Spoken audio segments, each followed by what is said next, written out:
a singing session and stand and stretch. But I'm learning to connect to my body, because I'm learning that when you sing, it comes from your body, it comes from your emotions, it comes from your breath. You've got to be really connected to your breath. Now, when I breathe, I'm like literally squishing this horrible achy feeling in here.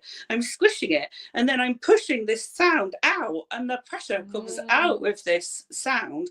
And before, I was the quietest person. I would hardly say anything to anyone. Now, if I'm feeling tons and tons of pressure, I will stand in my kitchen and I will sing the biggest notes I can. And because it's not screaming, it's not shouting, it's not aggressive, controlled. It's not unhealthy, it doesn't feel dangerous, it feels amazing, and it really, really, really helps. And also, it's incredible how getting this pressure out of here, being able to kind of sing like that, has then freed my voice up so much more to be able to speak as well. You know, it's like really fabulous. It's like, I think singing, I mean, I've been in singing spaces, and there are different kinds of spaces, definitely.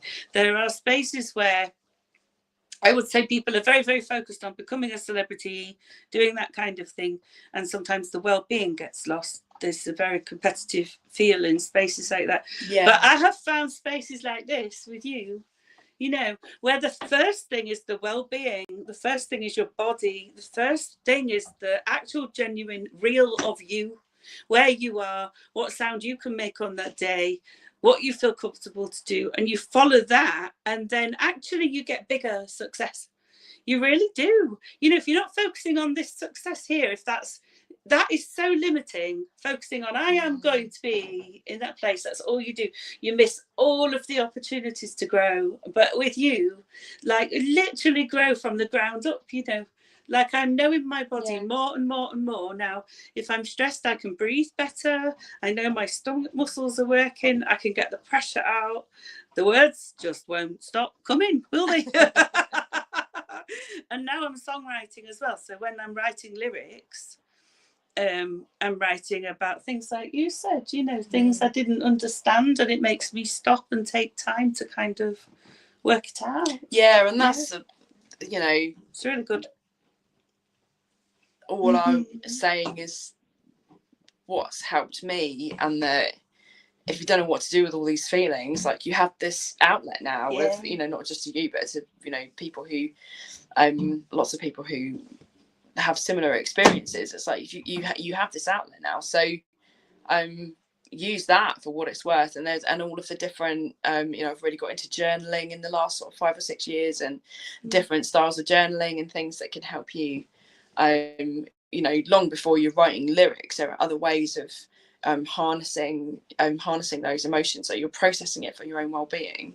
But the satisfaction of potentially making that into something is another option that we have as creatives, and it's free and it's yours, isn't it? That's the thing. No one can take that away, can you? I was learning about samba drumming, and apparently samba drumming originated with slaves that were brought over, and they were banned from following their faith, they were banned from, like, following their cultural things and everything. So then samba developed originally as a way, almost like a code for faith and for communicating. Because these things were banned, you know, it was transformed into this sort of drumming and this language between people. So it looked like music, but it had this deeper thing to it. Amazing. And I often think, when you're like using music and you're processing, you've got your language, you find your language, don't you? You know, and then you find people you connect with, who can hear that language. And we were talking I was talking yesterday about so I played a bit for Sue's birthday. It was amazing. And I was talking about one of my songs, Sapphire Skies, about making really lovely friends well into your adulthood, that it seems to be something that perhaps is saved for, you know, you get a couple of years when you're a kid to make friends, and then those are your friends that you have your whole life. Now, I've got some friends that I had from when I was very young, and I love them dearly, and I'm very, very grateful for them. But I've continued to make really strong connections with people well into my adulthood, and the more I am living the way that I want to, the quicker and easier that is happening. And it's really skyrocketed in the last maybe 10 years, where I've been, and like you say, some spaces are really competitive. Some all elements of life can be competitive if you want them to be, and it's just, I'm just not wired that way. It doesn't it doesn't benefit me. It doesn't, I'm just not wired that way.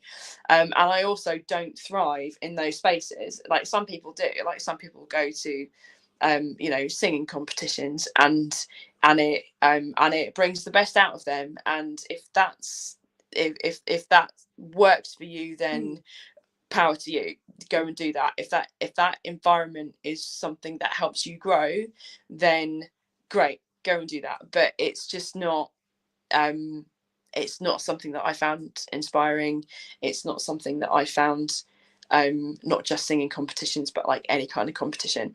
And it's all about nurture for me, whether I'm nurturing myself, and I surround myself with people who are supportive and nurturing, and people who I feel safe to be vulnerable with, because when you're writing, you need to be able to be vulnerable.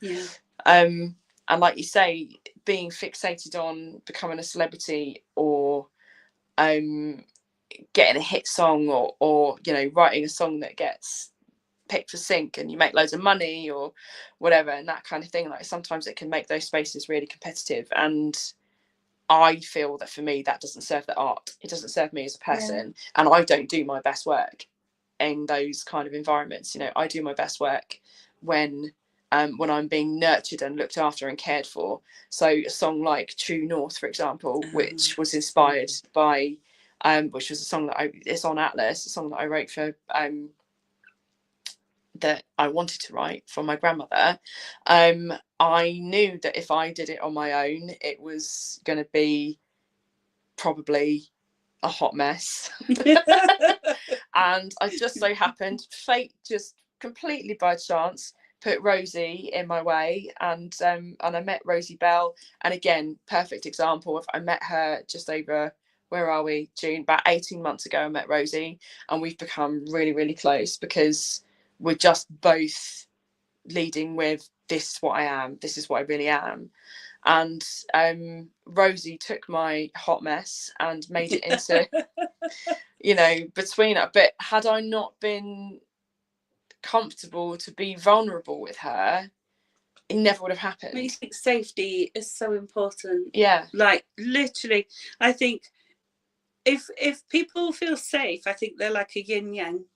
I think you've got the shadow and the light qualities in yourself. And if you feel safe, if you grow up in a safe environment where all of that is embraced and nurtured and held, even the shadowy parts, when you feel angry, when you maybe make a spiky comment or something like that, like if that's all held, you get to keep the whole of yourself, don't you?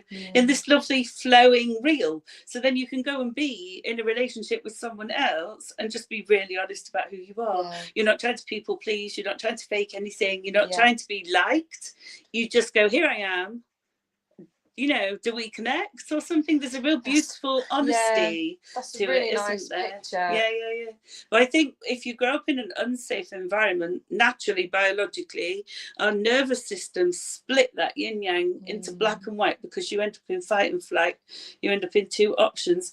And then if you picture like a seesaw scale, essentially the yin yang would sit in the middle, and the split yin yang, the black and the white, would sit at either end. But that's where you get people, when they don't feel safe, you get spaces of competition, because you'll get like, I'm right, you're wrong, or I win, you lose, or something like that. So like again, Yeah, community. We've been talking about community. This stuff that you create is a space where people can literally rejoin these parts of themselves, come into a space of nurturing which they might never have experienced before. Because if you've been in an unsafe environment, your experience of, like, I don't know, any kind of space like this might be criticism. You might have an idea, but you might be too afraid to share your idea because you might think someone's going to criticize me or laugh at me or take the piss, so I'm just not going to go there. That's too dangerous, you know.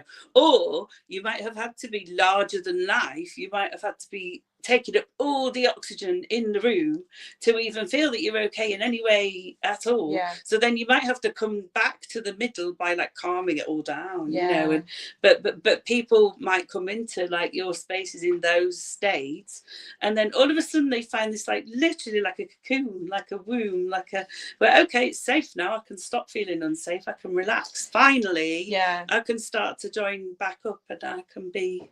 And I never understood. I really like the yin yang thing, because it helps me a lot. The more I've lived, the more I realised that human beings are just a bundle of contradictions. Yeah, they are. You know, they were like, and I think that's a bit of that. That's a little bit of a flashpoint for me. Like for a long time, I've been saying, you know, about all kinds of different things. You can't have it both ways,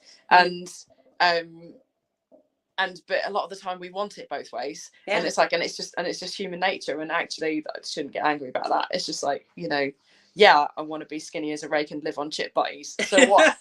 And it's like, this is like, just because I want to be skinny doesn't mean I want to eat the kale. Come on. And it's like, you know, you can want both of those things, and it's just normal. It's just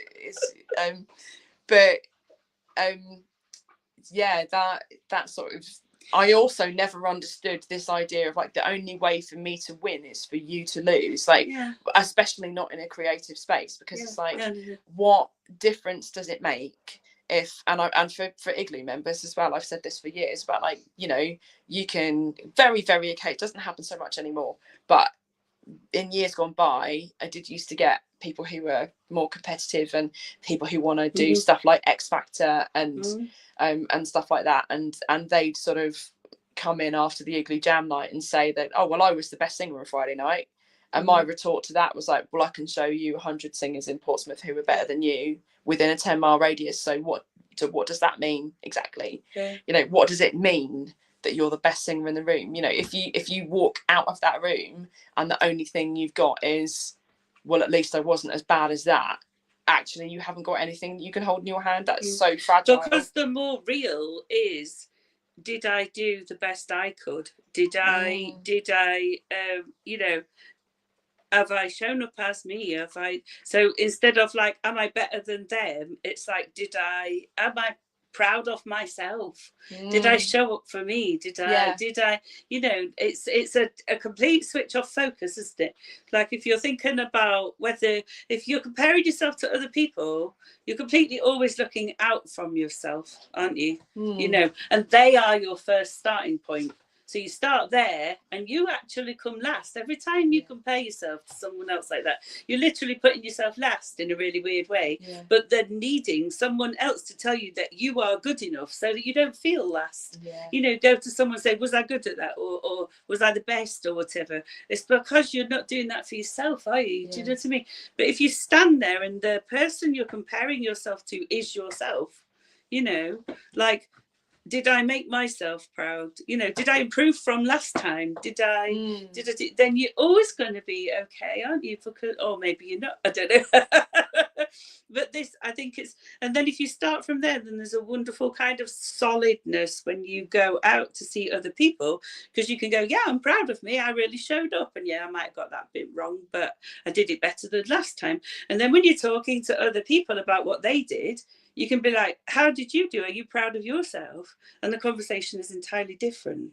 It's not competitive, is it? It's not like, how did you do? Oh yeah, I did better than that. It's like, how did you do? Wow, you know, you really, really improved. So you're able to, it's the different starting point makes a huge difference. Absolutely. And like, we're all at different points in our own journeys with all of these different things. And there was just one more thought I had when you were talking about like people wanting to be celebrities and stuff. And I had I've had, thank you very much, I've had some lovely reviews for the album since it came out, and one of them picked up on a couple of things, a couple of these like flashpoint things, like when we were featured on the James Taylor website, and they sent me a load of questions and said, can you answer these questions for the interview sort of thing.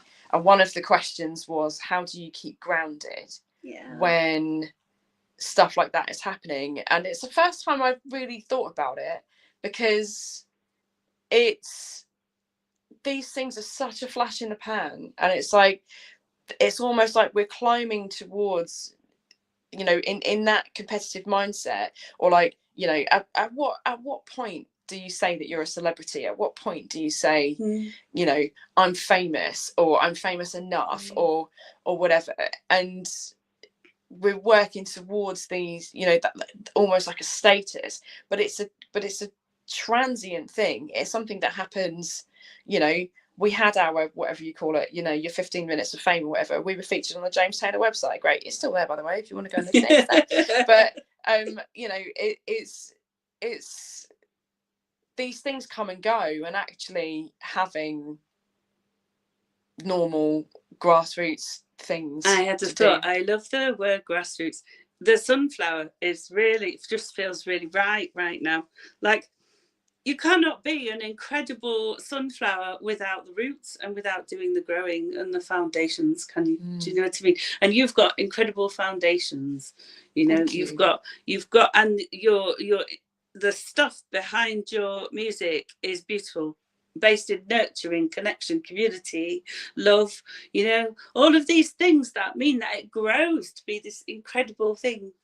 I think that's the thing, isn't it? If you want to be a celebrity, it's like chopping the sunflower off and in the different kind of intent behind it. And you get that vase. Yeah, you get that vase for like, what, 5 minutes or whatever, a few days or something, then it all starts to wilt and fade away.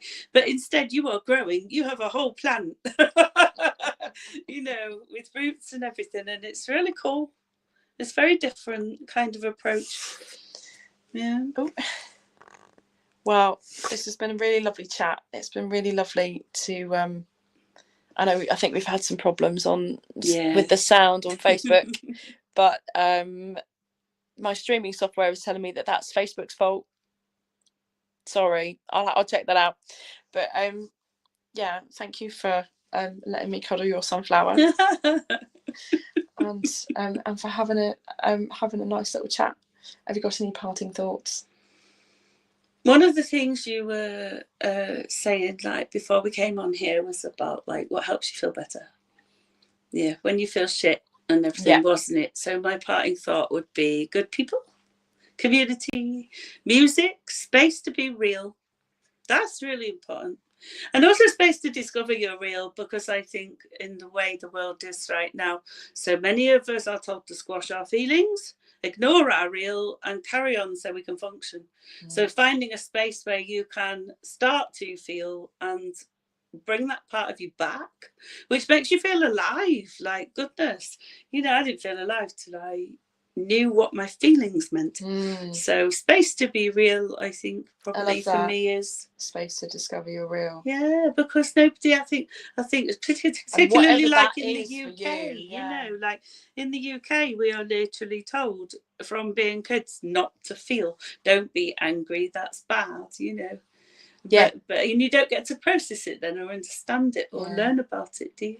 You know, but then when you come to a place like this where you can put it in a song, you get to process it, but you get to do it in a way that changes destruction into creativity. So if you think about the yin yang stuff, you're like literally moving from the shadow stuff in your life all the time and transforming it into something really creative, really powerful. Yeah, pain to purpose. Pain to purpose. Yeah, I love that. I think there's definitely been tons of stuff that I've written that has just been like loads of stuff that I've written that's not been released, and that it's perfectly, it's totally legitimate to just go through the motions and do those things just to process your own feelings. And then if you do end up with something that you can share that's when my album Together came out, which was 2017, I turned a point there at that point in my creative career where I was like, what I want to be is a positive voice, not to the point where you're just denying that these things are happening, but I want to be a constructive voice. And I want to use my art. And that was where I was at that point in my journey, that like, if I'm going through something, because it helps me to turn all that pain into something like outside of myself. Sorry, Sue's postman's also That's here my now. post. So in this chat, we've had a window cleaner and the postman. We need a set of 3. Who's going to be next? Oh, dear. That's great. Yeah. Oh, dear. See, life goes on.